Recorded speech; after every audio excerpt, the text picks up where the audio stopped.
अस्सलाम वालेकुम students, hope you will be fine. I am your mathematics teacher. आज हम पढ़ेंगे class 9 unit number 1 matrix and determinants. Exercise number 1.1 का question number 1 हमारे पास दिया हुआ है। Find the order of the following matrices. जो हमें मैट्रिसेस दिए जाएंगे हम उनका ऑर्डर जो है वो यहाँ पे फाइंड करेंगे। ठीक है, हमारे पास एक ये पहला मैट्रिक्स दिया हुआ है। इसके अंदर हमारे पास जो इतने रोज़ होती हैं और जो कॉलम्स होते हैं, जब हम उनको मिलाकर बताते हैं कि कितनी इसमें रोज़ हैं और कितने इसमें कॉलम्स हैं, तो वो हमारे पास उस मैट्रिक्स का ऑर्डर कहलाता है। ठीक है, जैसे हम हॉरिजॉन्टल वे में हमारे पास यहाँ पे रोज़ होती हैं और वर्टिकल वे में हमारे पास लिखा होता है कॉलम्स होते हैं। ठीक है, तो यहाँ पे हमारे पास 2 रोज़ हैं। ठीक है, तो हम यहाँ पे लिखेंगे number of rows in matrix ए।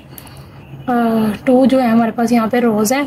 ठीक है, ये 2 रोज़ हैं और 2 ही हमारे पास यहाँ पे कॉलम्स दिए गए हैं जो कि वर्टिकली लिखे हुए हैं। तो number of columns in matrix ए वो भी हमारे पास 2 हो जाएंगे।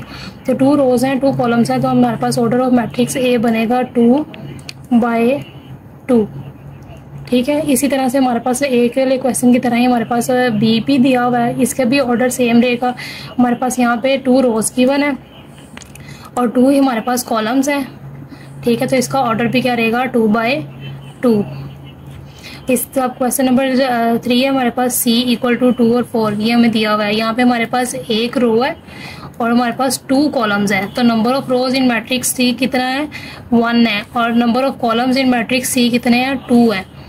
ठीक है, तो ऑर्डर ऑफ मैट्रिक्स C क्या बनेगा 1/2। ठीक है, रो का पहले लिखते हैं और कॉलम को हम बाद में लिखते हैं। ठीक है, तो ये 1/2 इसका हमारे पास ऑर्डर बन जाएगा। अब ये डी मैट्रिक्स हमें दिया हुआ है। यहाँ पे हमारे पास कितनी रोज हैं 1 2 और ये 3 रोज है हमारे पास। तो number of rows in matrix D हमारे पास क्या बनेंगी 3 और कॉलम कितने हैं यहाँ पे हमारे पास 1 ने कॉलम दिया हुआ है। तो number of columns in matrix D हमारे पास 1 बनेंगे।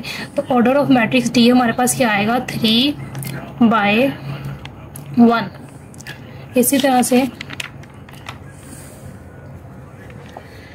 ई मैट्रिक्स हमारे पास ये हमें दिया हुआ है। इसके अंदर हमारे पास 1 2 और ये 3 रोज हैं। Number of rows in matrix E हमारे पास 3 है। ठीक है, और यहाँ पे हमारे पास 2 कॉलम्स दिए हुए हैं। तो number of columns in matrix E हमारे पास 2 हैं। तो ऑर्डर ऑफ मैट्रिक्स ई क्या बनेगा 3/2।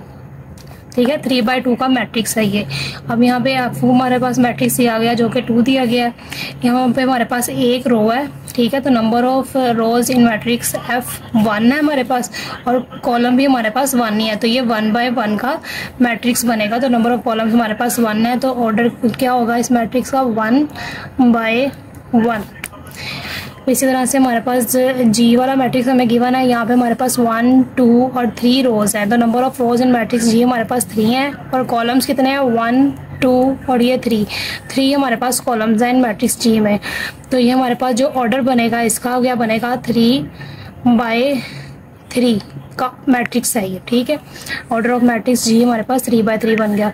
उसके बाद हमारे पास ये एच मैट्रिक्स है। इसमें हमारे पास 1 और 2 रोज हैं। Number of rows in matrix H 2 है और number of columns in matrix H हमारे पास 3 गिवन है। ठीक है, तो ये हमारे पास ऑर्डर बनेगा 2/3। ठीक है, इसी तरीके से इसका क्वेश्चन नंबर 2 भी आज हम करेंगे। Which of the following matrices are equal. ठीक है, आपने इसमें बताना कि कौन से मैट्रिसेस आपस में इक्वल हैं। ये सारे आपको मैट्रिसेस गिवन है। ठीक है, आपने इसमें बताना कौन से इक्वल है। इक्वल मैट्रिक्स हमारे पास क्या आता है, इक्वल मैट्रिक्स हमारे पास वो होता है जिसके सेम ऑर्डर्स हों और जो उसके अंदर कॉरस्पॉन्डिंग एंट्रीज हैं वो हमारी सेम हो। जैसे यहाँ पे हमारे पास ए की वैल्यू दी हुई है 3। ठीक है, इसमें एक एंट्री है और ये 1/1 का मैट्रिक्स है। ठीक है, इसका ऑर्डर जो है वो 1/1 है। इसी तरह जो सी है इसमें हमारे पास 5 + -2 दिया। प्लस माइनस करेंगे तो 5 में से 2 निकालेंगे तो 3 बच जाएगा। मतलब हमारे पास यहाँ पे इसकी सिर्फ एक एंट्री 3 बच जाएगी और ये भी 1/1 का कॉलम बन जाएगा। इसलिए ए और सी ये दोनों सेम है, ये दोनों इक्वल मैट्रिक्स हैं। ठीक है, ये तो हम यहाँ पे लिखेंगे कि ए इक्वल है सी के। ये ऊपर लिखा हुआ है having the same order and equal corresponding entries following matrix are equal. ठीक है, जिनके सेम ऑर्डर्स हों और उनकी एंट्रीज इक्वल हो उनको हम इक्वल मैट्रिक्स कहते हैं। और इसको यहाँ पे हम लिख रहे हैं कौन कौन से मैट्रिक्स आपस में इक्वल हैं। ठीक है, ए और सी आपस में इक्वल है। इसी तरीके से बी और आई मैट्रिक्स बी और आई मैट्रिक्स इस तरह से हमारे पास इक्वल है। इसी तरीके से ई एच और जे आपके पास इक्वल होगा, और इसी तरह से एफ और जी आपके पास इक्वल मैट्रिक्स होगा, क्योंकि इनके सेम ऑर्डर है और इनकी क्रॉसपोंडिंग एंट्रीज जो हैं वो भी आपस में सेम है। ठीक है, इसी तरह से हम इसका क्वेश्चन नंबर 3 भी करेंगे। Find the values of A B C and D which satisfy the matrix equation. ठीक है, आपने ए बी सी डी की वैल्यू निकालनी है इस मैट्रिक्स की इक्वेशन को सेटिस्फाई करते हुए। ठीक है, तो यहाँ से हम इस मैट्रिक्स से इक्वेशंस बना लेंगे। जो हमारे पास यहाँ पे वैल्यू गिवन है इस साइड पे, जो इक्वल के दूसरे मैट्रिक्स में हमारे पास यहाँ पे ये दोनों आपस में इक्वल होंगी। ठीक है, इसी तरह से ये वाली इसके साथ इक्वल होगी, ये वाली इसके साथ इक्वल होगी और ये वाली इसके साथ इक्वल होगी। इस तरह से हमारे पास 4 इक्वेशंस बन जाएंगी। तो a प्लस सी इक्वल है 0 के, ये आपके पास फर्स्ट इक्वेशन है। इसी तरह से a प्लस 2b इक्वल है -7 के, ये आपके पास सेकेंड इक्वेशन है। और इसी तरह से c -1 इक्वल है 3 के, ये आपके पास थर्ड इक्वेशन है। और 4d - 6 इक्वल है 2d के, ये आपके पास 4 इक्वेशन है। ये आपके पास 4 इक्वेशंस की आ गई हैं। ठीक है, अब हम इन इक्वेशन से जो है वो ए बी सी डी की वैल्यू निकालेंगे।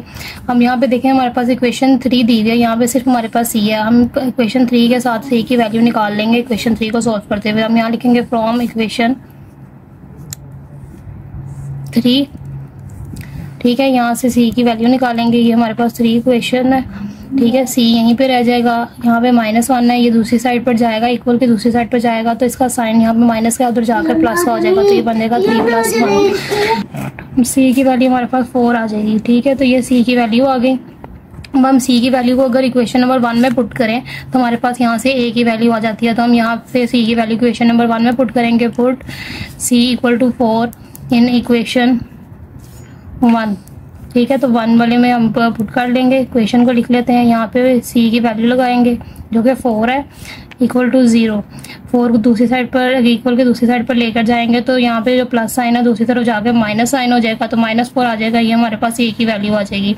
ठीक है, अब यहाँ पे हमारे पास जो ए की वैल्यू है, इसको अगर हम इक्वेशन नंबर 2 में पुट करते हैं तो हमारे पास यहाँ से बी की वैल्यू फाइंड हो जाएगी। ठीक है, तो हम इसको इक्वेशन नंबर 2 में पुट करेंगे। Put A equal to -4 in equation 2 equation में पुट करेंगे। इक्वेशन लिख लेते हैं इधर, यहाँ पे ए की जगह -4 लगा देंगे, प्लस 2b और equal to -7 as it is आ जाएगा। ठीक है, अब यहाँ पे जो -4 है इसको दूसरी तरफ लेके जाएंगे, इक्वल के दूसरी साइड पे जो साइन माइनस का है वो साइन प्लस में चेंज हो जाएगा। ठीक है, दूसरी तरफ जाकर साइन जो है वो चेंज हो जाता है। तो हम करेंगे प्लस माइनस, -7 में से 4 निकालेंगे तो यहाँ हमारे पास 3 बच जाएगा, और ये सारा का सारा हम एज इट इज़ लिख देंगे। ठीक है, तो b यहाँ पे रहेगा, जो चीज़ यहाँ पे मल्टीप्लाई हो रही होती है, जो भी नंबर यहाँ मल्टीप्लाई हो रहा है वो दूसरी तरफ जाकर डिवाइड हो जाता है, तो 2 जो है 3 के नीचे आ जाएगा। तो ये हमारे पास 3/2 जो है वो b की वैल्यू बन जाएगी। ठीक है, यहाँ माइनस साइन लगाएंगे क्योंकि 7 जो बड़ी वैल्यू है उसके साथ माइनस साइन था, इसलिए यहाँ साइन माइनस का आएगा।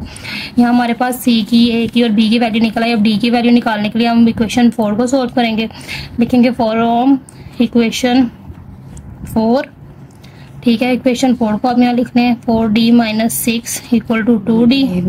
ठीक है, 2d उस साइड पर चला जाएगा, यहाँ प्लस में है, दूसरी तरफ आगे माइनस में हो जाएगा, -6 इक्वल टू 0।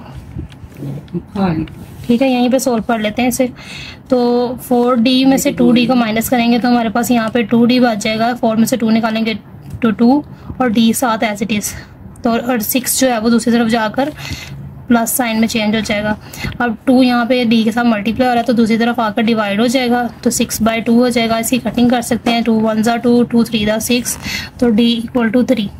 ठीक है, तो ये हमारे पास a, b, सी और डी की वैल्यूज आ गई हैं, यही हमने फाइंड करनी थी।